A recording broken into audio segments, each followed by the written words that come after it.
Hola y bienvenidos al podcast de Gemba, un sitio donde voy a seguir expandiendo un poco las cosas que ya voy haciendo en la newsletter y en LinkedIn, pero con un aire un poco más reflexivo, ¿no? Algo que normalmente con el texto pues no suele ser lo mismo, ¿vale? Hoy voy a empezar hablando de una historia de disrupción, ¿vale? Vivimos tiempos agitados con todo el tema de la inteligencia artificial, todos los cambios que eso va a suponer, pero no es la primera disrupción que vivimos, ¿no? Ya vimos una con el iPhone en 2006, cuando lo lanzaron. El mero surgimiento de Internet fue una enorme disrupción de mercado. Yo siempre digo que es interesante ver cómo las cinco mayores empresas por capitalización bursátil que a día de hoy figuran en el top del 3 500 eh, no existían hace 25 años, ¿no? Y eso nos hace reflexionar mucho sobre el carácter de esta disrupción, ¿no? Pero en esta ocasión me he querido ir un poco más allá, ¿no? Yo soy de la opinión de que muchas de las lecciones que podemos aprender para desarrollar producto a día de hoy no solo se encuentran en los últimos 20, 25 años desde que surgió Internet y el producto digital como lo entendemos, sino que se encuentran a lo largo de todo el siglo XX. Y hoy vengo con una historia así un poco particular, pero para mí es súper interesante a la hora de entender lo que es el concepto de disrupción y cómo reaccionó toda una industria a una enorme disrupción tecnológica que ocurrió, ¿no? Pocas industrias en realidad han experimentado una transformación tan dramática y tan aleccionadora como la de la relojería suiza.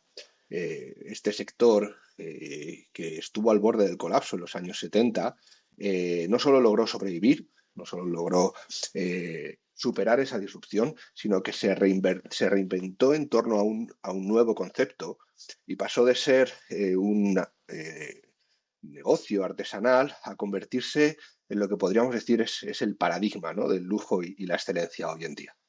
Eh, Creo que va a ser muy interesante dar un repaso a lo que fue esta irrupción de mercado porque hay múltiples lecciones aquí que a día de hoy nos pueden ser muy útiles, ¿no? Y más viviendo la disrupción de mercado que estamos viviendo hoy en día, ¿no? Imaginemos por un momento las calles de Ginebra o los valles del Jura suizo en la década de los 70, ¿no? Durante siglos estos lugares habían sido el epicentro de la relojería mundial, ¿no? Con talleres que producían las obras maestras mecánicas más precisas y codiciadas del planeta, ¿no? El tic-tac rítmico de los relojes mecánicos era el latido de una industria que parecía indestructible y que tenía siglos de antigüedad.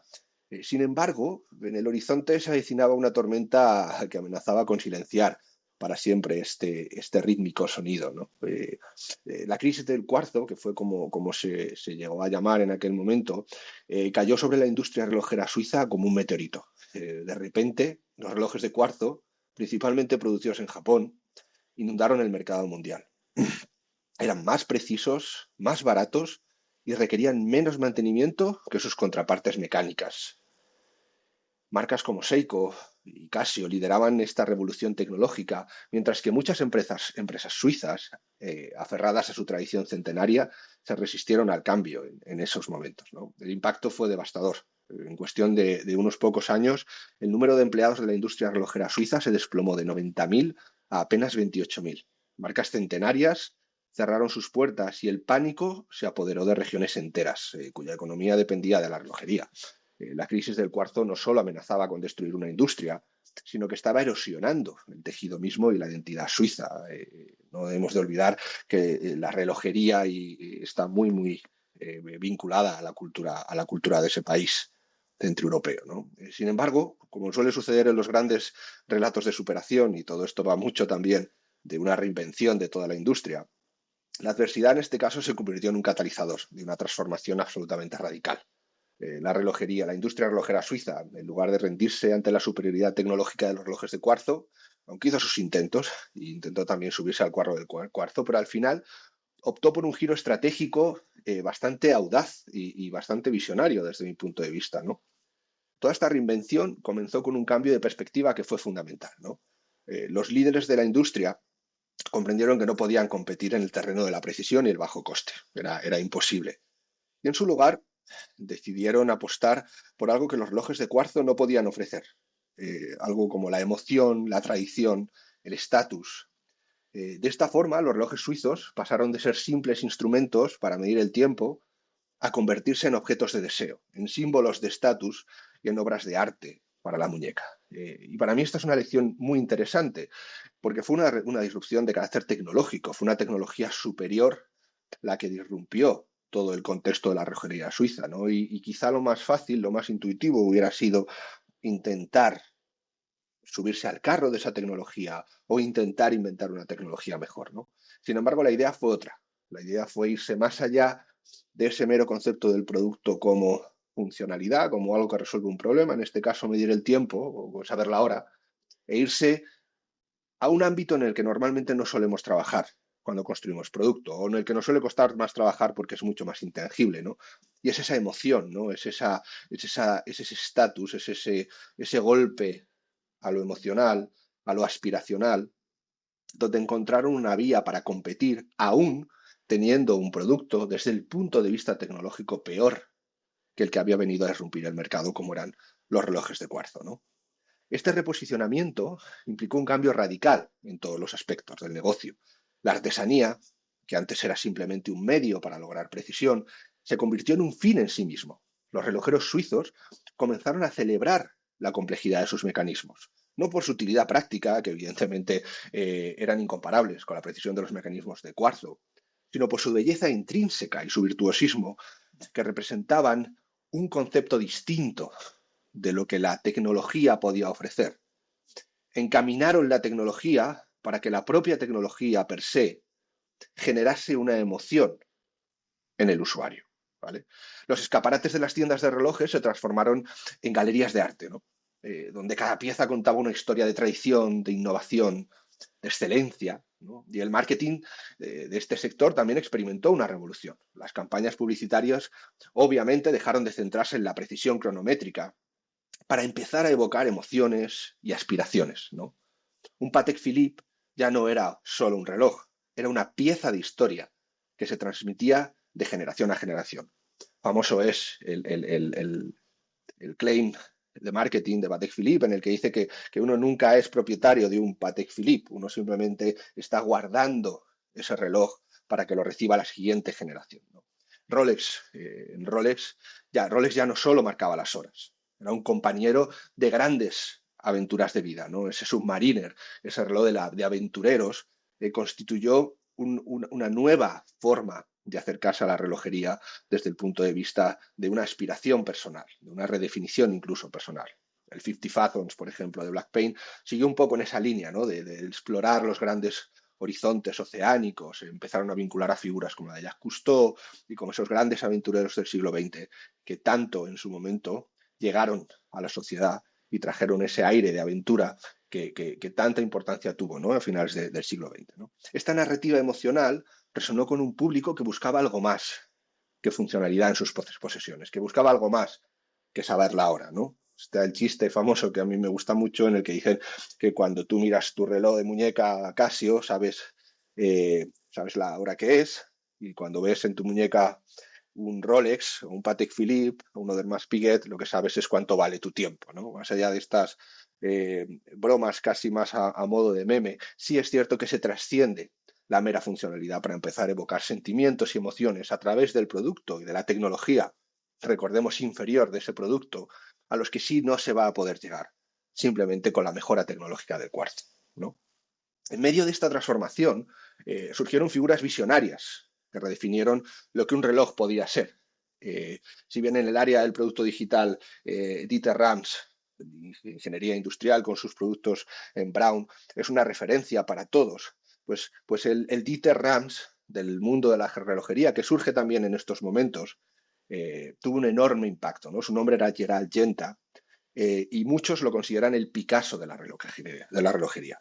Yenta comprendió que en esta nueva era el diseño sería tan crucial como la mecánica, ¿no? Su obra maestra, el Audemars Piguet Royal Oak, lanzado en 1972, marcó el nacimiento de una nueva categoría, lo que hoy conocemos como el reloj deportivo de lujo. Con su bisel octogonal, inspirado en las escotillas de los buques de guerra y su construcción integrada, el Royal Oak desafió todas las convenciones del diseño de relojes de lujo. No tuvo demasiado éxito cuando lo lanzaron, pero sigue siendo un icono de la relojería, ¿no? En su momento se consideró como demasiado radical y hasta polémico. Sin embargo, su audacia capturó la imaginación del público y se convirtió en un éxito rotundo, salvando de hecho a Audemars Piguet de la bancarrota y estableciendo un nuevo estándar en el diseño de relojes. Pero Genta no se detuvo ahí. En 1976 creó el Patek Philippe Nautilus, un reloj que, con su forma inspirada en los ojos de buey de los transatlánticos, llevó la idea del reloj deportivo de lujo aún más lejos. El Nautilus demostró que un reloj podía ser a la vez elegante, robusto, sofisticado y casual. Este diseño no solo revitalizó a Patek Philippe, sino que estableció una tendencia que perdura hasta nuestros días. Hoy en día los relojes, los Nautilus, aparte de ser bastante difíciles de comprar, son relojes que en la mayoría de los casos van más allá de las 6 cifras cuando hablamos de precio, ¿no? De nuevo, Genta no paró aquí y el mismo año, en 1976, Genta reinventa el IWC Engineer, dotándolo de un diseño robusto y contemporáneo que lo catapultó a la vanguardia de la relojería moderna. Estos diseños no eran meras modificaciones estéticas, representaban una nueva filosofía que fusionaba funcionalidad, lujo y estilo de vida. La influencia de Genta, igual que la de Dieter Rams en Apple, se extendió mucho más allá de estas creaciones icónicas. Su enfoque del diseño, que priorizaba la audacia y la originalidad, sin sacrificar la elegancia, inspiró a toda una generación de diseñadores de relojes. Más importante aún, demostró que el diseño podía ser un factor diferenciador, tan poderoso como la tecnología o la tradición. Mientras la industria se transformaba, las empresas relojeras suizas también diversificaron sus ofertas. Marcas como Cartier o Chopin expandieron sus líneas para incluir joyería y accesorios de lujo, creando un ecosistema de productos que reforzaba su imagen de marca y ampliaba su atractivo. A nadie hoy en día nos sorprende la tendencia de muchas marcas como Amazon, como Google, como el propio Apple, de crear esos ecosistemas de productos ya hace muchos años, en plena disrupción tecnológica. Los años 70, el sector de la relojería entendió que la creación de ecosistemas en torno a un producto, un conjunto de productos, era una de las formas de diversificar y fortalecer un negocio de una manera bastante potente, ¿no? Toda esta reinvención no se limitó a los productos, también implicó una revolución en la experiencia del cliente, ¿no? Las boutiques de relojes se transformaron en espacios de lujo, donde los clientes no solo compraban un producto, sino que se sumergían en el mundo de la marca. Hoy cuando vemos un Apple Store, nos sumergimos en el mundo de Apple, entendemos que esa experiencia va mucho más allá del mero hecho de comprar un teléfono móvil. Pero ya la relojería suiza, este sector en plena disrupción, entendió este concepto también, ¿no? Asociado a este rediseño del espacio de compra, surgieron también eventos exclusivos, ediciones limitadas y los servicios personalizados se convirtieron en una parte integral de la oferta, creando una experiencia holística que iba mucho más allá del simple acto de comprar un reloj. Como vemos, lecciones que no son comunes a día de hoy, pero que hace ya muchísimos años, en plena disrupción tecnológica, el sector de la relojería implementó con bastante éxito, ¿no? El resultado de esta transformación fue nada más y nada menos que extraordinario. La industria relojera suiza no solo sobrevivió a la crisis del cuarzo, sino que emergió más fuerte que nunca. Hoy, los relojes suizos dominan el mercado del lujo, con marcas que regularmente aparecen en las listas de las marcas de lujo más valiosas del mundo. Esta historia de reinvención y de resiliencia ofrece lecciones muy valiosas para los profesionales de producto digital al día de hoy. En un mundo donde la tecnología evoluciona a un ritmo vertiginoso, donde tenemos la inteligencia artificial que básicamente da la sensación de que va a marcar un antes y un después al nivel de otras revoluciones industriales como la imprenta.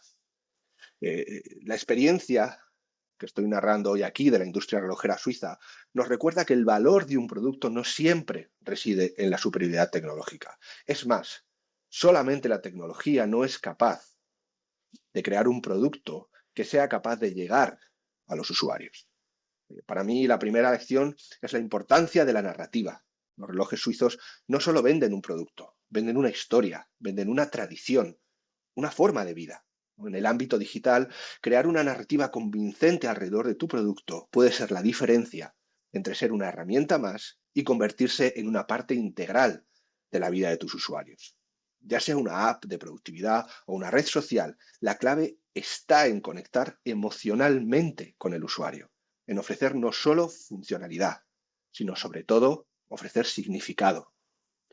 Otra lección crucial es el equilibrio entre tradición e innovación. La industria relojera suiza logró innovar sin perder su esencia. En el diseño digital es fundamental evolucionar constantemente, pero sin perder de vista la identidad core de tu producto. ¿Cuál es realmente la identidad inicial de la que parte tu producto? No despersonalizarse simplemente en aras muchas veces de una innovación que está vacía de significado. Los usuarios, por supuesto, valoran la mejora tecnológica, pero también valoran mucho la familiaridad, tanto como la novedad, y encontrar el equilibrio adecuado entre esa familiaridad y esa novedad y en esa mejora tecnológica, desde mi punto de vista, puede ser la clave del éxito a largo plazo. ¿Vale?